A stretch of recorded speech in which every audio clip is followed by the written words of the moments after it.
Hey everyone, welcome back to my YouTube channel. तो friends, आज का मेरा न्यू ब्लॉग तुलसी जी और सालिग्राम की विवाह विधि। तो फ्रेंड्स, आप लोग का स्वागत है मेरे इस न्यू ब्लॉग में। आप सभी जुड़े रहिए। तुलसी विवाह की बहुत बहुत बधाई हो आप सभी को। देवउठनी एकादशी के दिन तुलसी विवाह किया जाता है। कार्तिक मास में जो देवउठनी एकादशी आती है, देवउठनी एकादशी से पूर्णिमा तक कभी भी आप तुलसी विवाह कर सकते हैं। तो तुलसी विवाह करने के लिए तुलसी के गमले को साफ कर लेंगे। उसके नीचे हम गोबर गेरू से नीप लेंगे। सुंदर सा हम मंडप सजा लेंगे। तो मुझे बहुत सुंदर रंगोली बनानी तो नहीं आती है। मैं आटे से चौक पूर लूँगी। आपको अगर रंगोली बनानी नहीं आती है तो आप भी आटे से चौक पूर लीजिए। तो मैं यहाँ कलश रखने के लिए भी आटे से कलश के लिए फूल बना रही हूँ, चौक पूर ली हूँ। फिर अब तुलसी जी को चुनरी ओढ़ाऊंगी। तुलसी जी के गमले को अच्छे से सजा लेना है। उसके बाद हम सालिग्राम भगवान के लिए भी यहाँ पर आसन देंगे। तो यहाँ पर मैंने चौकी लगा ली है। चौकी पर भी लाल रंग का मैंने आसन बिछा लिया है। देखिए, यहाँ भगवान विष्णु के स्वरूप सालिग्राम जी से तुलसी जी का विवाह कराया जाएगा। लेकिन अगर आपके पास सालिग्राम भगवान नहीं है तो आप भगवान विष्णु की फोटो या मूर्ति लेकर हम तुलसी विवाह कर सकते हैं। और बीच में स्वास्तिक बना दिए हैं, क्योंकि स्वास्तिक का सबसे शुभ चिन्ह माना जाता है। तो यहाँ पर मैंने स्वास्तिक भी बना लिया है। देखिए, विवाह में कलश की स्थापना जरूरी होती है। तो थोड़े से अक्षत का आसन देकर हमने यहाँ पर लोटा जल ले लिया है। तो उसमें सुपारी, हल्दी, सिक्का, लौंग हमने डाल ली है। और पंच पल्लव आम का पत्ता में भी टीका लगा रहे हैं। तो टीका लगाने के बाद फिर इसमें कलश में डालेंगे।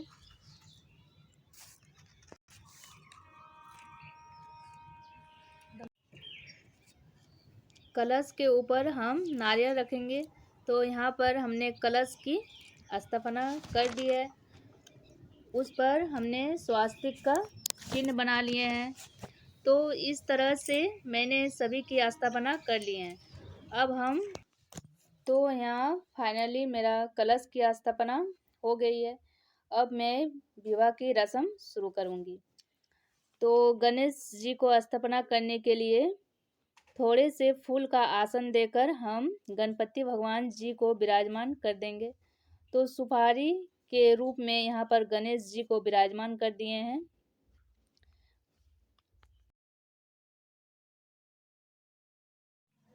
अब हम दिया जला लेंगे और दिया के जलने के बाद फिर हम सबसे पहले हल्दी की रस्म करेंगे, क्योंकि विवाह में सबसे पहले हल्दी की रस्म की जाती है। उपटन की तरह बना लेंगे। तुलसी जी और सालिग्राम जी को समर्पित करेंगे। सबसे पहले हम गणेश जी को हल्दी लगा देंगे, क्योंकि सबसे पहले गणेश जी को समर्पित की जाती है। फिर हम सालिग्राम भगवान जी को लगाएंगे। 5 बार सालिग्राम भगवान को हल्दी लगाएंगे। उसके बाद हमें तुलसी जी को हल्दी लगानी है। तो तुलसी जी मैया को भी हमने यहाँ पर 5 बार या 7 बार हल्दी लगा दी है। जिस तरह विवाह में लड़कियों को हल्दी लगाई जाती है, उसी तरह तुलसी मैया को भी हल्दी पत्ती डालिया में भी हल्दी लगाना चाहिए। और यह हल्दी लगने के बाद में स्नान कर देंगे।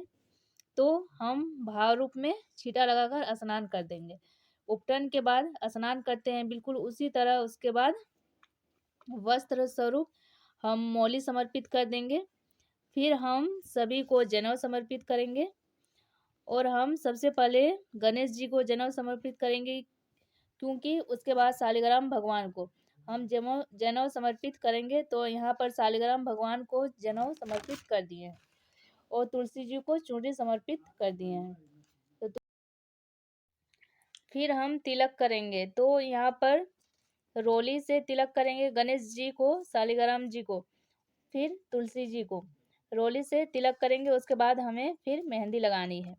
तो विवाह में जैसे मेहंदी की रस्म की जाती है, हमें सालिग्राम जी को, तुलसी जी को मेहंदी लगानी है। तो फिर पहले सालिग्राम भगवान जी को लगाएंगे, उसके बाद हम तुलसी जी को मेहंदी लगाएंगे। मेहंदी लगा देने के बाद तुलसी जी को लाल रंग की चूड़ियाँ पहना देंगे, क्योंकि लाल रंग विवाह में सबसे ज़्यादा शुभ माना जाता है। तो लाल रंग की चूड़ियाँ हम तुलसी जी को पहना देंगे। तुलसी जी को अच्छे से श्रृंगार कर देंगे और पूरे 16 श्रृंगार समर्पित कर देंगे। कपड़े को स्पर्श करके कपड़े को समर्पित कर देना है। तो यहाँ फूल को समर्पित करेंगे।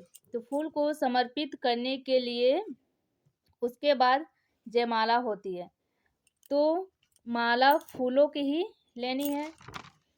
फूलों की माला का विशेष ध्यान रखें। सबसे पहले शालिग्राम भगवान को स्पर्श करा के तुलसी जी को माला पहना देंगे। तो यहाँ पर देखिए, मैं तुलसी जी की माला पहना दी हूँ। उसके बाद तुलसी जी को स्पर्श करा के शालिग्राम भगवान जी को पहना देंगे। जैसे ही जयमाला हो जाएगी, उसके बाद गठबंधन करने के लिए पीले रंग की वस्त्र चाहिए होगा शालिग्राम भगवान जी के लिए, क्योंकि तुलसी जी को पहले ही हमें चूड़ी ओढ़ा रखी है। शालिग्राम भगवान के लिए पहले वस्त्र लेना है जो तुलसी जी की चूड़ी है, ना जो पीले रंग के वस्त्र के साथ गठबंधन करना है। दोनों से गठबंधन करना है तो हमें कुछ रुपया रख ले, साथ ही हल्दी गांठ रख दिए हैं, तो दोनों को अच्छे से बांध देंगे। इसे गठबंधन कहते हैं। पीले रंग का वस्त्र को शालिग्राम जी को ओढ़ा देंगे। जैसे ही हम तुलसी जी को ओढ़ाए हैं, शालिग्राम भगवान जी को चारों तरफ से हम इसको फिरते हुए ओढ़ा देंगे, तो गठबंधन हो जाएगा। तो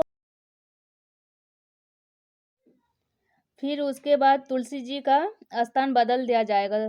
शालिग्राम भगवान जी तुलसी जी को सिंदूर लगाएंगे, तो उसके लिए हमें सिक्का लेना है। आप चाहे तो चांदी का सिक्का ले सकते हैं। सिक्के पर हमें सिंदूर लगा के सिंदूर शालिग्राम जी को छुआ के तुलसी जी को लगाएंगे। तुलसी मैया को 3 बार लगाएंगे। सिंदूर दान करने के बाद यह जो सिक्का है तुलसी जी के गमले में ही छोड़ देंगे। इस तरह से विवाह पूर्ण हो जाता है। तो विवाह पूर्ण होने के बाद फिर भोग की बारी आती है। सबसे पहले पान का भोग लगाया जाता है।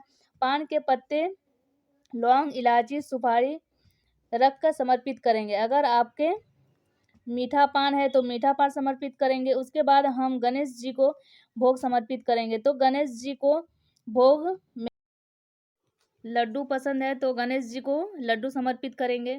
फिर ड्राई फ्रूट समर्पित करेंगे। 5 तरह का फल समर्पित करेंगे। फल में आंवला का होना बहुत ज़रूरी है। तो जल भी समर्पित कर देंगे। उसके बाद फिर अपने हाथों में फूल लेंगे और तुलसी विवाह की कथा सुनेंगे। कथा सुनने के बाद हमने फूल लिए हैं, शालिग्राम भगवान जी के चरणों में समर्पित कर देंगे। फिर पहले हम आरती कर लेंगे, कपूर जला लेंगे और आरती कर लेंगे। तो आरती हो जाने के बाद तुलसी जी और भगवान शालिग्राम जी की परिक्रमा करेंगे। तो परिक्रमा 5, 7, 21 या 11 का परिक्रमा होना बहुत ज़रूरी होता है। तो परिक्रमा करने के बाद तुलसी जी और शालिग्राम भगवान जी की विवाह संपन्न हो गई है। हे तुलसी मैया, कोई भूल चूक हो गई तो माफ़ कीजिए।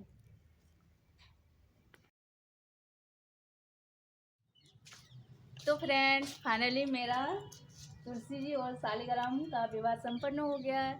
तो ये वीडियो आप लोग को अच्छी लगी है तो वीडियो को लाइक, शेयर और कमेंट और सब्सक्राइब जरूर करें। फिर मिलते हैं अगले ब्लॉग पर। तब तक के लिए धन्यवाद। जोहार झारखंड, जय हिंद, वंदे मातरम।